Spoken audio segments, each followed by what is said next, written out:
नमस्कार दोस्तों, हाजिर हूँ मैं अपना यूट्यूब चैनल एस्ट्रोलॉजी आकाश दीक्षित में। आप सभी का स्वागत करता हूँ। मैं आप सभी के लिए एक नया टॉपिक लेके आया हूँ जिसका नाम है ग्रहों की अवस्था का फल।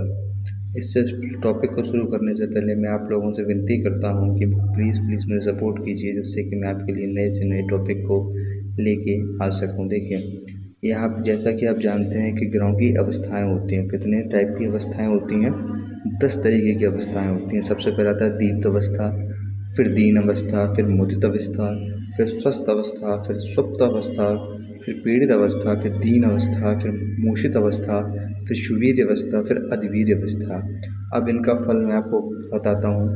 दीप्त अवस्था क्या होगी कि कुंडली में उच्च राशि में पड़ा हुआ ग्रह, जैसे कि किसी की कुंडली में सूर्य जो है उच्च राशि में है, तो इसका मतलब होगा कि वो दीप्त अवस्था का ग्रह है। नंबर 2 आती है दीन अवस्था। दीन अवस्था कैसी होती है? नीच राशि में पड़ा हुआ ग्रह। किसी की भी कुंडली में शनि नीच में हो या कोई भी ग्रह नीच में हो, उसको कहेंगे नीच राशि, उसको कहेंगे दीन अवस्था का ग्रह। फिर आते हैं मुद्रित अवस्था। मुद्रित अवस्था होती है अपनी मित्र राशि में पड़ा हुआ ग्रह। फिर आती है स्वस्थ अवस्था। स्वस्थ अवस्था क्या होती है? अपनी राशि में पड़ा हुआ ग्रह। फिर आती है सुषुप्त अवस्था। ये अवस्था ऐसी है शत्रु राशि में पड़ा हुआ ग्रह। फिर आती है पीड़ित अवस्था। पीड़ित अवस्था क्या होगी? पाप ग्रहों से युक्त या दृष्ट ग्रह, जैसे कि गुरु राहु का योग हो, या शनि राहु का योग हो, या चंद्र राहु का योग हो, या इन चंद्रमा पे कहीं से भी पाप ग्रह की दृष्टि पड़ रही है, तो हम कहेंगे इसको चंद्रमा पीड़ित अवस्था का ग्रह है। फिर आती है दीन अवस्था। ये है नीचाभिलाषी ग्रह।